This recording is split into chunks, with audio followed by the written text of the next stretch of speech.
کس میں ہونا ہے؟ امانتیں دفن ہوتی ہے، باغی دفن نہیں ہوتے، غدار دفن نہیں ہوتے۔ اللہ اکبر! اگر نظام الدین یہاں دفن ہے تو بتایا جا رہا ہے کہ نظام الدین یہاں کے باغی کا نام نہیں، نظام الدین یہاں کی امانت کا نام ہے۔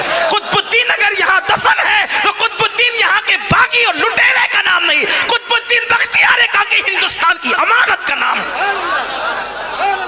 یہ امانتیں ہندوستان کی، اور انشاءاللہ قیامت کے دن اسی زمین سے یہ امانتیں اٹھے گی۔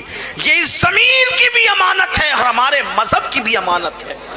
یہ اولیاء اللہ کے آستانے۔ اللہ اکبر!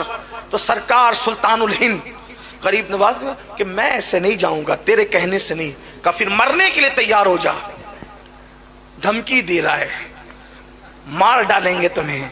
غریب نواز نے کہا ٹھیک ہے، ہمارا ایمان ہے مسلمانوں کا، اگر اللہ نے موت لکھی ہے تو تیرے مارے بغیر بھی ہم مریں گے، اگر موت لکھی ہے تو مر جائیں، اور نہیں اس نے موت لکھی ہے تو پوری دنیا کے لوگ جمع ہو جائیں مارنے کے لیے، ہمیں مار نہیں سکتے۔ زندگی اور موت کا فلسفہ یہی ہے، پوری دنیا کسی کو مارنے کے لیے جمع ہو جائے اور اللہ نے موت نہیں لکھی ہے، نہیں مار سکتے۔ تاریخ بھری پڑی ہے، تاریخ۔ نمرود مارنا چاہتا تھا ابراہیم علیہ السلام کو، پوری نمرودی پارٹی جمع تھی، آگ میں ڈال دیا، مار سکے؟ فرعون مارنا چاہتا تھا موسیٰ علیہ السلام کو، اللہ نے اس کے گھر میں پرورش کروائی۔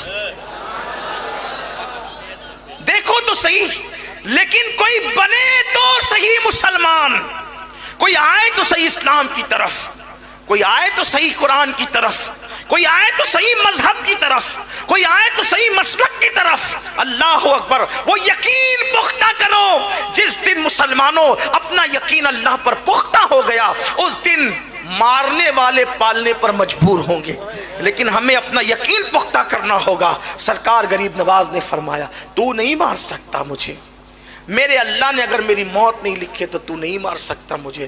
اور پھر آپ نے اس پر ایک حملہ خود کیا، فرمایا کیوں نقصان اٹھاتا ہے، نقصان کیوں اٹھاتا ہے؟ تو بھی کلمہ پڑھ مسلمان ہو، فائدے میں رہے گا، تیری مراد پوری ہوگی، تیری تمنا پوری ہوگی۔ پیچھے لوگ کھڑے تھے، اب اگر جو لوگوں کا خدا بن کے کھڑا ہو اور کوئی اس کو کہے کہ تیری بھی مراد پوری ہوگی، جو لوگوں کی مرادیں جو ہے وہ باتیں کرتا ہے پوری کرنے کی، اگر اس کی مراد کی بات کی جائے تو اس کو شرمندگی نہیں ہوگی؟ اس نے کہا میری کیا مراد ہو سکتی ہے؟ فرمایا بتاؤں؟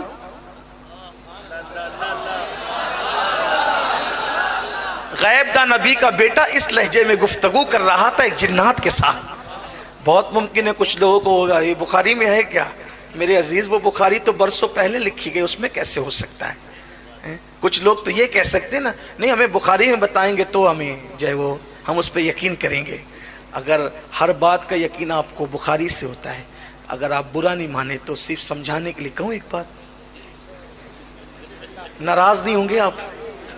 حالانکہ آپ نے بولنے کے لیے بٹھایا ہے مجھے، لیکن آپ ناراض نہیں ہوں گے اگر آپ کہتے ہیں ہر بات ہم بخاری سے ہی مانیں گے، تو آپ جو ہے وہ اپنے ابا کے شہزادے ہیں، یہ تو کوئی بخاری میں نہیں لکھا ہے نا۔